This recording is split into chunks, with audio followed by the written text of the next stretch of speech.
Okay, Vera, we are back. Say hello Back to to life. say hello to everybody. All right, cool. Let's do Hello, this. everyone. Let's do this. We are Yes, back with another episode. of Q&A with Stephen Peternak and Vera Cavalli.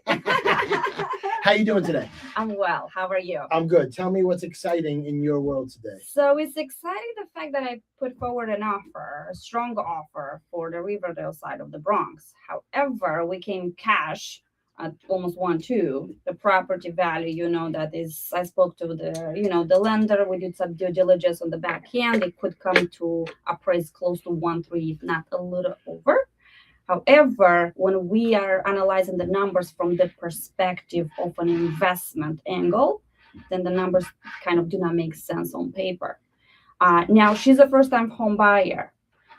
What would you advise someone who's first-time home buyer? She's looking more from the investment perspective and is started to live in and rent out the rest of the units. What would you advise her to go from here, and what would be the best route for her? So you asked me this question earlier, and Mhm. it's hard to advise, right? Like everybody's situation is different. Mm. First of all, the property you have assumed is going to appraise correctly, right? Yes, The seller is stuck on one number. She correct. is stuck on another number. Not stuck, but she wants to pay a different number. Correct. From the investment perspective, where the cap rate number would come up to a decent number, it would not be 7 and above. It would be probably a 6.5, maybe a high 5. I personally don't like using cap rates for smaller properties. We've talked Okay. about this. Yes. I don't like Okay. using cap rates. Let's do some real numbers. Okay. Okay, purchase price is, let's just call it 1.3. It's 140. Ask for 1.4. Okay, but let's just we think that the property will sell around 1.3. Yeah. Okay, Mhm. so 1.3 million. Is she financing? So she came cash at 1.2. Is she financing if She it goes can do 1.3? finance. Yeah. Yeah. She So most likely will do finance on that. so let's just give me a number. What is she? How much is she going to Probably finance? 40% down, 60% finance. Okay, 60% financing on 1.3. We're talking about approximately let's see, 50% would be 650,000. Yeah. So 60% would be about 710,000. Mm-hmm. Okay, so $710,000 mortgage. Let's figure out what that's going to cost first. Okay, Okay. let's assume the rate's going to be around 7%.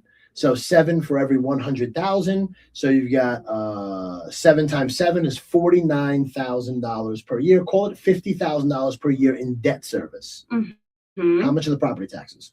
$13,000. So you've got 50,000 plus 13,000. So now your total expenses are 63,000 per year. Yes. What other insurance is probably going to cost? Maybe, I don't know, 1,500, $2,000. Somewhere there. All right. So now we're at what? We're at 65,000. Let's say all in, her expenses are going to be 70,000. Correct. Okay. Plus minus. Mhm. Cool. So how much income can she get? So we're looking at 4,500 if she combines the first unit.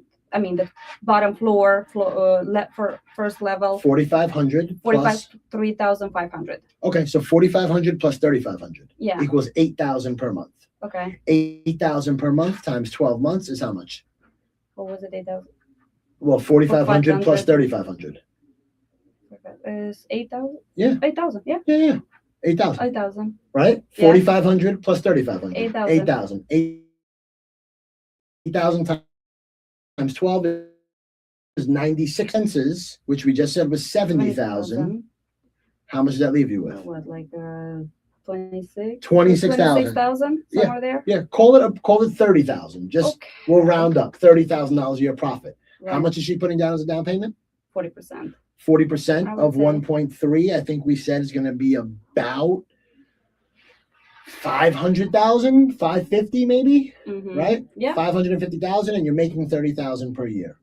What kind of rate of return is that? Very low. Well, do the math, right? A 10% return on 500,000 would mean that she's making at least 50,000 per year. She's making less than that. Yeah. From an investment standpoint, it does not make a lot of sense at that number. Yeah. Now, if the property can appraise higher in the next 3 to 5 years and there's some value there, then it makes sense. The question is, if she took her $500,000 and put it in the stock market, how much money we She'd should- probably make anywhere from 8 to 12%. Yeah, I see that. So from an investment standpoint, it's a tough sell. Now it's in a great area. I don't want to disclose the address, but it's in a great area. Mhm. So there is a lot of room for it to increase. Now in 5, 6, 7 years, is this property going to The be value's worth gonna be- 1.5, 1.6 maybe? Could be. Yeah. If she's absolutely. able to get that basement, there's The a first basement floor. apartment. It's first If floor. she's able to get that legalized, that will Mhm. increase the value as well. So all of those things kind of play a part in it. Mhm.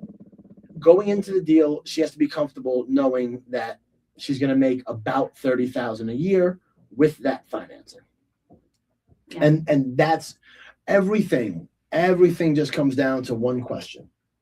Mr. or Mrs. Buyer, these are the numbers as is. Are you comfortable with this rate of return? If you're not, then that's not the deal for you.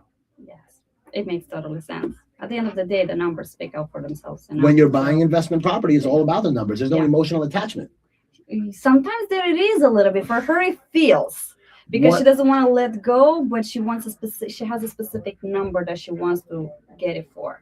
I think if we can probably come at 125, and if the seller could have some wiggle room there, then we can possibly make it happen. But I feel like the seller is super firm. The way I just broke down the numbers for you, I've done Yeah. that with you a couple Yeah. times. Yeah, That's what you got to do with her. And I say, got look, you. Yeah. at 1.2, this is your return. At 1.25, this is your return. At 1.3, this is your return. Yeah, If you're comfortable with any one of those three options, then that's the offer that you stick with.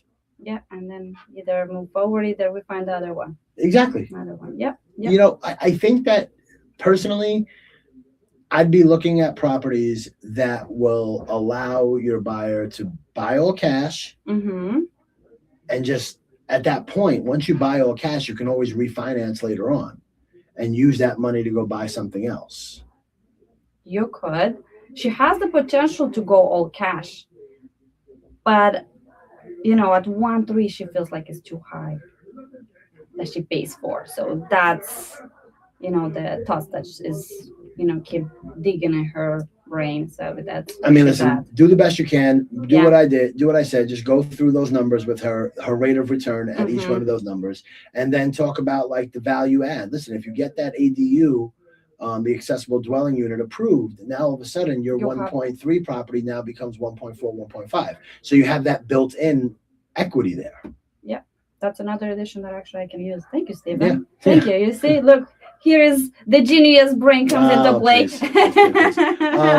Okay, does that cover your question for today? Yes, All right, thank very you. good. I do really like the last idea because I haven't thought it through that far. But actually, with that, converting it could take a little time, obtaining the permits and all that. But on the back end, you bring the value of the property higher so you can get Yeah, some I return on it. I would do some research if I was you on what value does the ADU add typically, Right. and find out other use cases, meaning other instances in Right. the Bronx where somebody has installed an ADU or got an ADU approved and the property value went up 10%, 15%, whatever the number is. And then you use that as a, hey, look, we got an opportunity here to scoop this up and you will be able to get the property value raised instantaneously once you get this approved.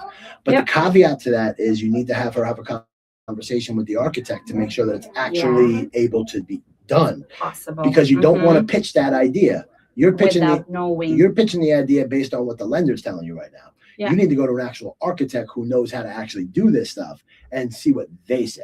Understood. Okay. Thank you for the idea, Stephen. Just like always, guys, you see. What would we do without Stephen Paternak in the office? Man. Listen, it's my pleasure to sit down and answer these questions. The description on this is no fluff. Oh, really? It's just straight answers. I love that. Yeah. So again, this has been another daily Q&A. Q&A. Ask Steve about real estate. Keep sending in your questions, people, please. I'm enjoying this. I think it allows us to just continuously just show value, provide value, and not just help to people. not just to the buyers and sellers, but to the real estate agents out there that could be conflicting with one of the situations similar like ours. Very So, true. Yeah. There yeah. are a lot of realtors that watch. Yeah, I'm sure. Yeah, I see it. I see it. All right, say goodbye to your Moldovians. Yes. See you on the next one. Ne vedem data viitoare. There it is. What she said. All right. Peace, everybody. All right. That was a good one.